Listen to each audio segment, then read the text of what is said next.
C'était une journée ordinaire, mais la soirée allait être différente. L'horloge affichait 18h30 lorsque j'ai commencé à ranger le salon. Gustavo et moi aimions inviter des amis, surtout pour regarder des matchs de football. C'était toujours amusant, plein de rires, de conversations animées et de ce sentiment agréable d'être entouré de personnes proches. Mais cette fois-ci, il y avait quelque chose de différent dans l'air. Une attente que je n'arrivais pas à expliquer. En plaçant les amuse-gueules sur la table, je n'ai pas pu m'empêcher de me demander si Beto aimerait la nourriture. C'était notre entraîneur personnel et un grand ami que nous avions rencontré il y a quelques semaines. Son énergie était contagieuse, toujours avec un sourire sur le visage et un mot d'encouragement. Il était facile de l'apprécier. Mais aujourd'hui, outre les rires et les conversations, il semblait y avoir quelque chose de plus dans l'air. Bien sûr qu'il va aimer, ma chérie. Beto adore ta cuisine, répondit Gustavo depuis la cuisine, avec ce sourire confiant qui me calmait toujours. Il finissait de préparer les ailes de poulet que Beto aimait tant. Tout semblait aller pour le mieux, mais je n'arrivais pas à me débarrasser de l'étrange sentiment que cette soirée serait spéciale, d'une manière que je ne comprenais pas encore. Lorsque j'ai entendu la sonnette, j'ai senti mon cœur s'accélérer légèrement. Je me suis approchée de la porte, et quand je l'ai ouverte, il y avait Beto avec un large sourire et les bras chargés de sacs de bière. Anna, Gustavo, prête pour le grand match demanda-t-il avec un enthousiasme qui apportait toujours de la légèreté et de la liberté à l'atmosphère. Il est entré dans la maison, déjà bien familiarisé avec elle, comme s'il faisait partie de notre petite famille. Et c'est ce que j'aimais chez lui. Il rendait tout plus facile, plus léger. Nous nous sommes assis sur le canapé, nous avons baissé la lumière pour créer une atmosphère chaleureuse et nous avons commencé à parler. Alors que les préparatifs du match défilaient sur l'écran de télévision, les rires et les plaisanteries ont commencé à fuser naturellement. Je me suis surpris à observer la dynamique entre Gustavo et Beto. Ils discutaient de stratégie et de paris, et je riais des choses idiotes qu'ils disaient. Tout semblait parfait, mais au fond de moi, je sentais que cette soirée ne se résumait pas à un simple match de football. La question était de savoir ce que c'était. La soirée s'est déroulée calmement, pleine de rires et de commentaires sur le match à venir. Je n'ai pas pu m'empêcher de remarquer à quel point Beto se sentait à l'aise dans notre maison. Gustavo et lui étaient devenus des amis proches depuis que nous avions commencé à nous entraîner, et sa présence semblait naturelle, comme s'il était devenu un élément permanent de notre vie quotidienne. Il a toujours été facile d'apprécier Beto. Son énergie positive et sa façon de parler avec assurance le rendaient spécial. Pendant qu'ils discutaient des paris et des stratégies d'équipe, je m'amusais à observer leur dynamique. Gustavo était détendu, comme toujours, plaisantant et taquinant Beto de manière amicale, mais il y avait quelque chose de plus, quelque chose que je n'arrivais pas à mettre en évidence. Beto, avec son style enjoué et son sourire facile, rendait la maison plus vivante. Pendant l'une des pauses des discussions sur le football, Beto m'a regardé et m'a fait une de ses blagues, quelque chose sur la façon dont je devrais gérer les paris parce que, selon lui, les femmes savent toujours ce qui va se passer avant que cela n'arrive. Tout le monde a ri, moi y compris. Mais ce qui m'a surpris, c'est la façon dont il l'a dit. Ce n'était pas qu'une blague. Il y avait quelque chose de plus dans son regard, quelque chose qui me mettait un peu mal à l'aise, l'impression qu'il y avait un non-dit entre ces mots. J'ai commencé à me demander si je l'imaginais ou s'il était juste gentil. Ou peut-être que ce regard avait une autre signification. J'ai commencé à prêter plus d'attention à son comportement et je me suis rendu compte qu'il m'observait d'une manière que je n'avais pas remarquée auparavant. Beto était toujours confiant et enjoué, mais ce soir, il semblait plus proche, plus engagé. Gustavo, quant à lui, était complètement absorbé par le match, plaisantant et parlant de Paris, sans remarquer ce qui se passait dans ma tête. J'ai essayé de garder une humeur détendue, en riant et en commentant de temps en temps, mais mon esprit a commencé à s'égarer. Est-ce que je voyais quelque chose qui n'était pas là? Ou est-ce que je surinterprétais les regards et les mots? La vérité est que, même si j'ai essayé de l'ignorer, ce sentiment étrange ne m'a pas quitté.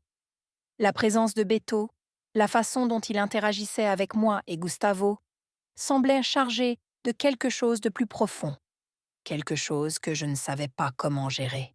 Le match s'est poursuivi, mais mes pensées n'étaient plus tout à fait présentes. Entre les rires, je me demandais ce que tout cela signifiait. Mon amitié avec Beto était géniale, mais y avait-il quelque chose de plus derrière? Au fur et à mesure que le match avançait et que les cris de joie remplissaient la salle, j'essayais de me concentrer sur ce qui se passait à la télévision. Mais quelque chose me distrayait, le regard de Beto. Chaque fois qu'il plaisantait ou faisait un commentaire, il semblait que, pendant un instant, ses yeux rencontraient les miens d'une manière différente. Cette étincelle, cette intensité, a commencé à m'émouvoir d'une manière que je ne pouvais ignorer. Gustavo était tellement absorbé par le jeu qu'il ne semblait rien remarquer. Mais moi, si. Ce n'était pas seulement mon imagination, c'était impossible. Chaque rire de Beto, chaque commentaire amusant qu'il faisait, apportait une ambiance différente dans la pièce. Et peu à peu, j'ai commencé à réaliser que ce n'était pas seulement son charme naturel qui m'affectait. Il y avait quelque chose de plus, une atmosphère calme et tendue dans l'air. Pendant la pause, Beto s'est levé pour aller chercher de la bière et, sans trop réfléchir, je l'ai suivi pour l'aider. Lorsque je suis entrée dans la cuisine, il était debout, dos à moi, et je suis restée un moment à le regarder. Je ne savais pas exactement ce que je faisais, mais quelque chose en moi voulait être près de lui. Beto, tu crois que Gustavo a aimé cette soirée? J'ai demandé, essayant de rompre le silence. Il s'est retourné lentement avec son sourire chaleureux et a répondu « Bien sûr, vous êtes formidables ensemble. Je vois que vous vous amusez beaucoup. » Ces mots étaient polis, mais la façon dont il me regardait, avec des yeux qui semblaient voir plus qu'il n'était prêt à montrer, a fait battre mon cœur à tout rompre. Il y a eu un silence entre nous pendant un moment. Tout semblait plus lent, j'avais des papillons dans l'estomac et, en même temps, un sentiment de curiosité. Beto me regardait avec une intensité que je n'avais jamais connue auparavant. Peut-être que c'était la bière, ou peut-être que c'était quelque chose qui avait toujours été caché là, attendant d'être remarqué. Toi et Gustavo, vous formez vraiment un couple spécial, dit-il en s'approchant un peu plus. Il y avait quelque chose dans l'air que je ne pouvais pas décrire. Le poids de ce regard, la proximité entre nous, m'ont fait ressentir quelque chose que je n'avais jamais ressenti auparavant. Je savais que c'était mal, mais ce sentiment était irrésistible. Soudain, un bruit provenant du salon m'a ramené à la réalité. Gustavo nous appelait, nous demandant si tout allait bien. Le moment a été interrompu et avec un sourire un peu timide, je suis retournée dans le salon, Beto marchant juste derrière moi. Mon cœur battait encore la chamade et des pensées contradictoires tourbillonnaient dans ma tête. De retour sur le canapé, le jeu était toujours en cours, mais rien n'était plus pareil. Chaque rire de Beto, chaque regard qu'il échangeait avec moi, m'intriguait de plus en plus. Quelque chose en moi s'était réveillé cette nuit-là, et je savais que je ne pouvais pas l'ignorer plus longtemps. L'attirance était forte et réelle, et je ne savais pas comment la gérer. J'avais franchi une frontière invisible dans mes pensées, et maintenant la question restait de savoir ce qui allait se passer ensuite. Les jours suivants furent un mélange d'émotions et de pensées confuses. Le regard de Beto ce soir-là est resté dans mon esprit, et j'ai eu beau essayer, je n'ai pas réussi à revenir à la normale.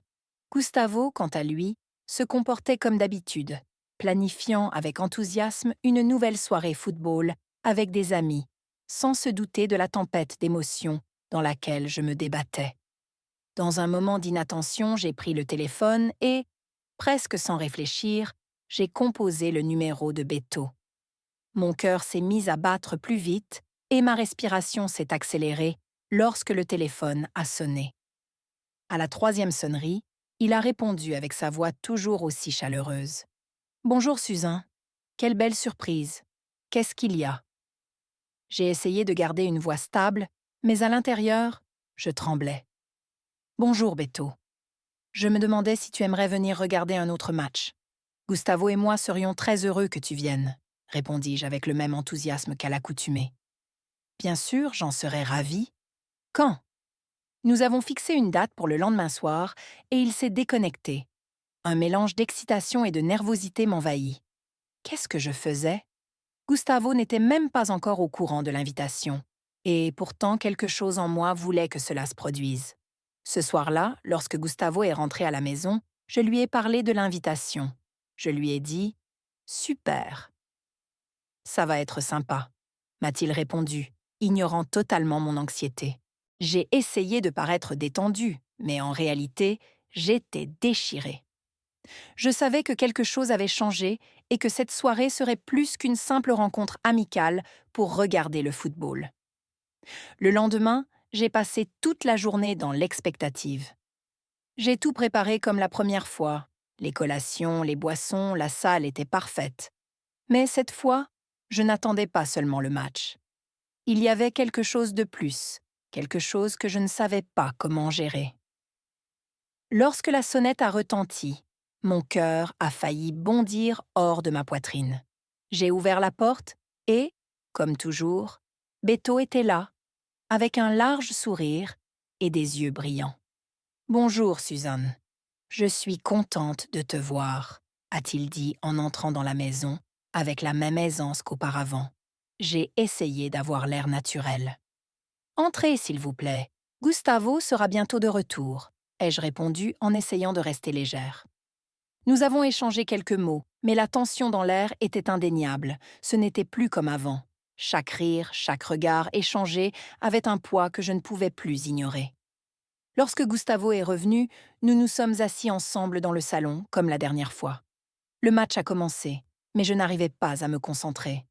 À chaque rire de Beto et à chaque regard qu'il me lançait, je me sentais de plus en plus attirée.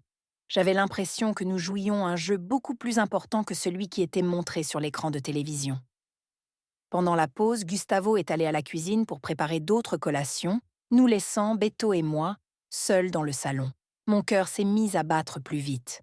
C'était ma chance. Sans réfléchir, je me suis tournée vers lui et lui ai dit d'une voix tremblante « Beto, il faut que je te parle. » Il s'est approché avec un regard inquiet. « Bien sûr, Suzanne. Qu'est-ce qui s'est passé ?» Les mots m'ont échappé avant que je ne puisse m'en empêcher. « Depuis cette nuit-là, je ressens quelque chose pour toi. Je n'arrête pas d'y penser. » Je l'ai regardé dans les yeux, attendant sa réaction. Il est resté silencieux un moment, visiblement surpris, et je commençais déjà à regretter d'avoir dit quoi que ce soit. Puis il m'a répondu « Suzanne, je ressens aussi quelque chose pour toi, mais c'est compliqué. Gustavo est mon ami, et je ne veux pas créer de problème. » Je savais qu'il avait raison, mais en même temps, je ne pouvais pas ignorer mes sentiments. Je sais, mais je ne peux pas les ignorer. J'ai besoin de savoir si tu ressens la même chose. Ma voix était presque un murmure, pleine de nervosité. Avant qu'il ne puisse répondre, Gustavo est revenu dans le salon, interrompant le moment. La tension entre Beto et moi était palpable, mais Gustavo n'a pas semblé s'en rendre compte. Nous avons continué à regarder le match, mais pour moi, rien n'était plus pareil. Ce qui n'avait été qu'une simple amitié s'était transformé en quelque chose de beaucoup plus compliqué, et je savais qu'on ne pourrait pas l'ignorer longtemps. Après cette nuit-là, tout a changé pour moi. Même si j'essayais de faire comme si rien ne s'était passé, les pensées me hantaient tous les jours. Le souvenir du regard de Beto et les mots que nous avons échangés dans le salon résonnaient dans ma tête. Je savais que j'avais franchi une limite, au moins en moi-même, et qu'il n'était plus possible de revenir en arrière. Une amitié légère et insouciante s'était transformée en quelque chose de plus profond, quelque chose que je ne pouvais pas contrôler. Pendant ce temps, Gustavo, ignorant mes pensées, continuait son train-train quotidien, comme si tout était parfaitement en ordre. Il parlait de la prochaine soirée de football et de ses projets pour le week-end, et j'essayais de suivre, mais à l'intérieur, je ressentais une tempête d'émotions qui me faisait me sentir perdue et peu sûre de moi. Je me sentais coincée entre deux mondes, le confort et la sécurité de ma relation avec Gustavo, et le mystère de ce que je ressentais à l'égard de Beto. Un après-midi, Alors que Gustavo était au travail, j'ai décroché le téléphone. Sans trop réfléchir, comme si quelque chose de plus grand que moi avait pris le contrôle, j'ai composé le numéro de Beto. Mon cœur s'est accéléré et j'ai eu les mains moites en attendant qu'il réponde. Bonjour Suzanne, je suis contente de te parler à nouveau, me dit-il de sa voix chaude, une voix qui me rend toujours plus calme. J'ai pris une grande inspiration, essayant d'organiser mes pensées. Beto, j'aimerais te revoir. Tu pourrais peut-être venir regarder le prochain match. Gustavo et moi en serions très heureux. Même si j'essayais de paraître décontractée, ma voix trahissait l'anxiété que je ressentais. Beto a hésité un instant et j'ai senti la tension à l'autre bout du fil. Bien sûr, Suzanne, si tu es d'accord, a-t-il répondu sans montrer la moindre gêne. J'ai raccroché, le cœur battant et un mélange d'émotions que je n'arrivais pas à nommer m'envahissant. Qu'est-ce que j'étais en train de faire? Gustavo n'était pas au courant de ce plan, et j'allais juste l'impliquer dans une situation qu'il ne méritait peut-être pas. Mais quelque chose en moi le voulait, comme si je suivais un chemin dont je ne pouvais plus m'écarter, même si je le voulais. Ce soir-là, quand Gustavo est rentré, je lui ai parlé de l'invitation. Il a souri avec enthousiasme. J'aime beaucoup la compagnie de Beto. La dernière fois, c'était très amusant. Sa réaction, si innocente et insouciante, n'a fait qu'accroître le poids que je ressentais dans mon cœur. Je savais que quelque chose n'allait pas dans tout ça, mais je ne pouvais pas m'arrêter. Un autre jour est arrivé, et j'étais remplie d'anxiété. Je préparais la maison avec le même soin qu'auparavant, essayant de me distraire du chaos intérieur qui grandissait chaque jour. Le temps semblait passer plus vite que d'habitude, et avant que je m'en rende compte, on sonna à la porte. Beto était là, avec son sourire familier, mais cette fois-ci, il y avait entre nous une tension qui n'existait pas auparavant. Gustavo est entré, saluant Beto comme un vieil ami, et j'ai essayé de maintenir un semblant de normalité. Nous nous sommes assis, mais mes pensées étaient en désordre. Chaque rire de Beto, chaque regard, me rappelait les sentiments que je ne savais pas contrôler. Le temps passait impitoyablement. Et à chaque instant, je me sentais de plus en plus prisonnière de cet enchevêtrement d'émotions. Au moment de la pause, Gustavo s'est levé pour aller chercher de quoi grignoter à la cuisine, nous laissant, Beto et moi, de nouveau seuls dans le salon. Je savais que c'était le moment. Je devais parler. Je devais expliquer ce qui se passait en moi avant que tout ne devienne incontrôlable. Beto, je dois être honnête avec toi, ai-je commencé, ma voix tremblant à mesure qu'il s'approchait. Ce qui s'est passé cette nuit-là est intense et je n'arrête pas d'y penser. Mais je ne peux plus vivre comme ça, en trompant Gustavo et moi-même. Beto m'a regardé avec une expression à la fois compréhensive et triste. Suzanne, je ressens aussi quelque chose pour toi, mais je ne veux pas détruire ce que tu as avec Gustavo. C'est mon ami et je vous respecte tous les deux beaucoup. Ces mots ont résonné dans ma tête. Il avait raison et je le savais. La confusion dans mon cœur était écrasante, mais à ce moment-là, j'ai décidé que je devais prendre une décision. Je sais. C'est pourquoi je pense qu'il est préférable que nous ne nous voyions pas en dehors des séances d'entraînement. Je dois d'abord régler cette question avec Gustavo. Bien que j'ai vu la tristesse dans ses yeux, il a répondu « Je comprends, Susan. Je respecte ta décision et je serai là si tu as besoin de moi, en tant qu'ami. » Nous nous sommes dit au revoir avec retenue, mais cette fois, j'ai senti que quelque chose était devenu clair. Maintenant, le plus dur était de parler à Gustavo et de faire face à ce que j'avais créé. Les jours suivants ont été longs et difficiles. Je savais que je devais parler à Gustavo, mais mon courage disparaissait chaque fois que j'essayais d'entamer la conversation. Il ne semblait rien remarquer, toujours plein d'énergie, planifiant les prochaines soirées avec ses amis, parlant du prochain match et même des voyages que nous pourrions faire ensemble. J'avais l'estomac noué à chaque fois que je pensais à ce que je devais dire. Je ne pouvais plus attendre. Un soir ordinaire, nous avons dîné comme d'habitude. Gustavo a parlé de son travail, d'un projet qu'il était en train de développer, et j'ai su que c'était le moment. Mon cœur battait la chamade, mes paumes étaient moites, et finalement, j'ai décidé de rompre le silence. Gustavo, il faut que je te parle de quelque chose, ai-je commencé, en essayant de rester calme, même si j'avais l'impression que mon cœur allait sortir de ma poitrine.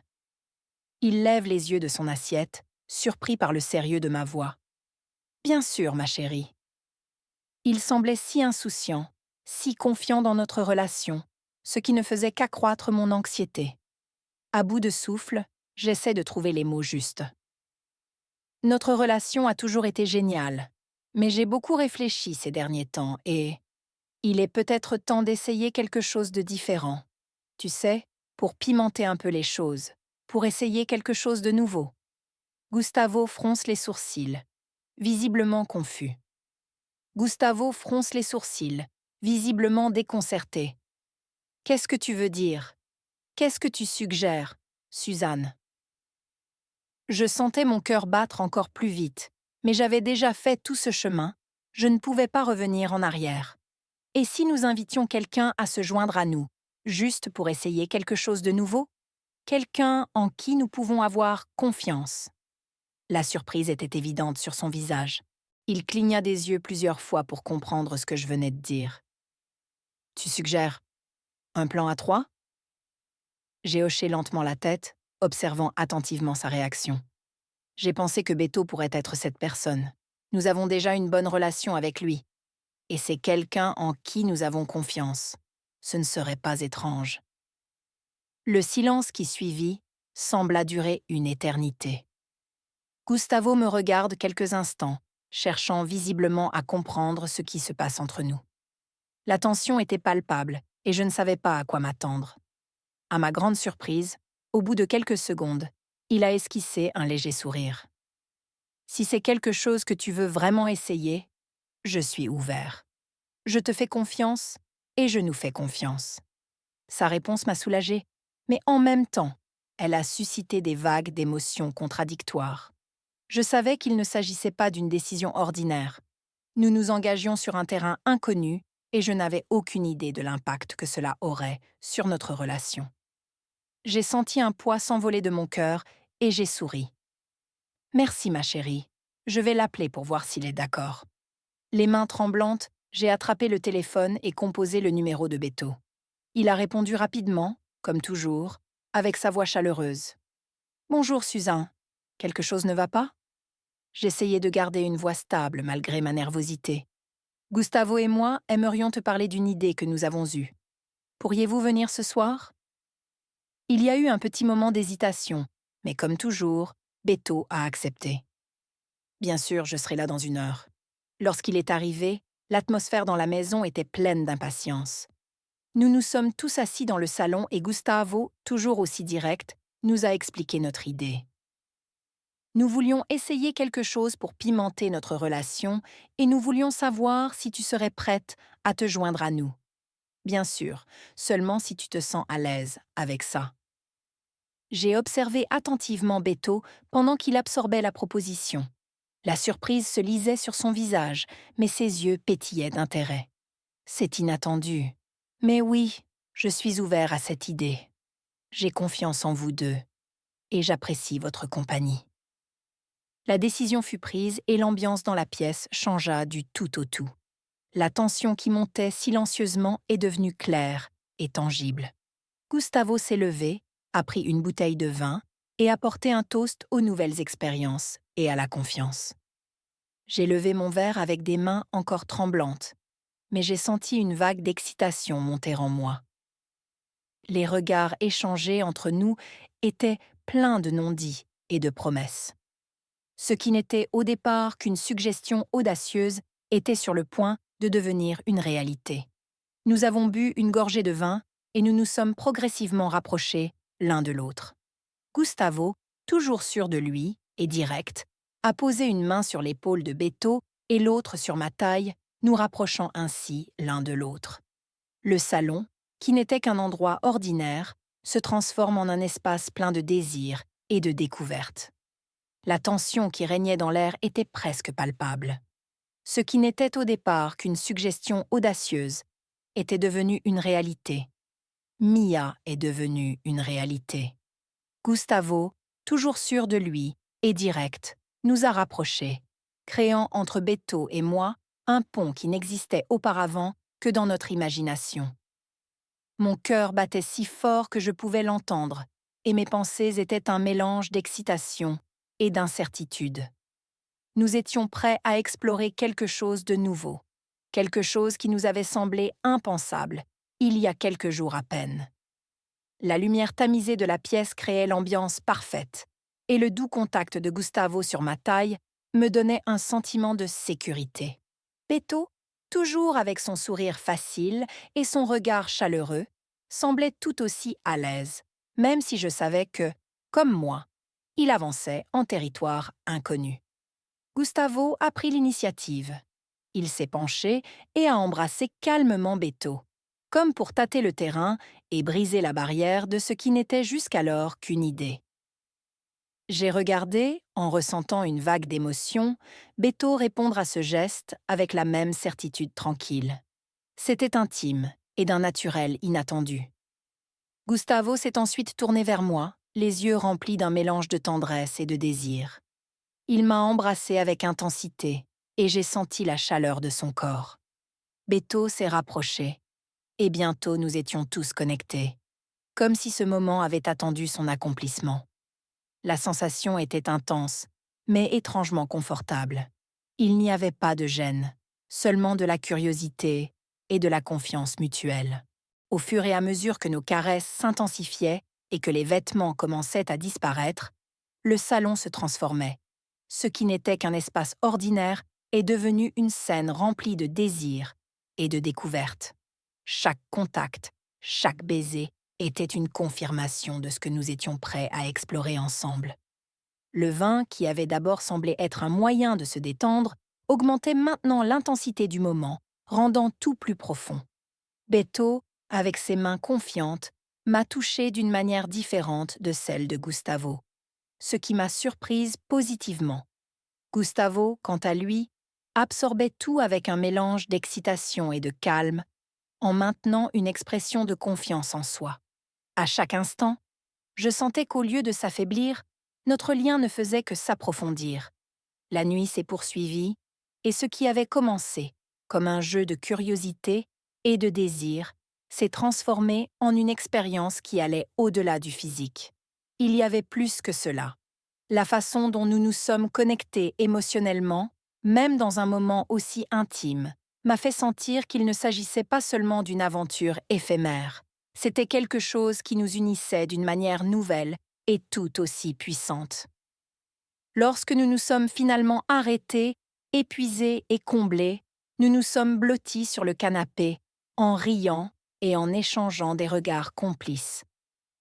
Je me suis sentie différente, non seulement à cause de ce que nous venions de vivre, mais aussi à cause de la façon dont cela s'était passé. Il n'y avait pas de jalousie, pas de malaise, juste une nouvelle façon de se connecter, d'apprendre à se connaître en tant que couple. Et maintenant, en tant que quelque chose de plus. Gustavo, qui respire profondément, est le premier à prendre la parole. « C'était incroyable », a-t-il dit.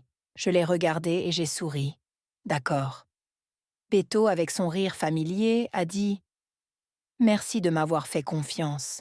C'était vraiment spécial. » À ce moment-là, j'ai compris que notre relation, notre amitié, ne serait plus jamais la même. Quelque chose avait changé, et je ne savais pas exactement comment cela nous affecterait à l'avenir, mais je savais que c'était quelque chose de profond. Alors que nous nous installions confortablement sur le canapé, emmêlés l'un à l'autre et détendus, nous nous sommes endormis, le cœur rempli de nouvelles émotions. Je savais que cette expérience nous avait en quelque sorte changé, et que, quoi que l'avenir nous réserve, nous nous souviendrions toujours de cette nuit comme d'un tournant dans notre histoire. Le temps nous dira ce que l'avenir nous réserve. Mais pour l'instant, je me suis permis de simplement ressentir et vivre ce moment.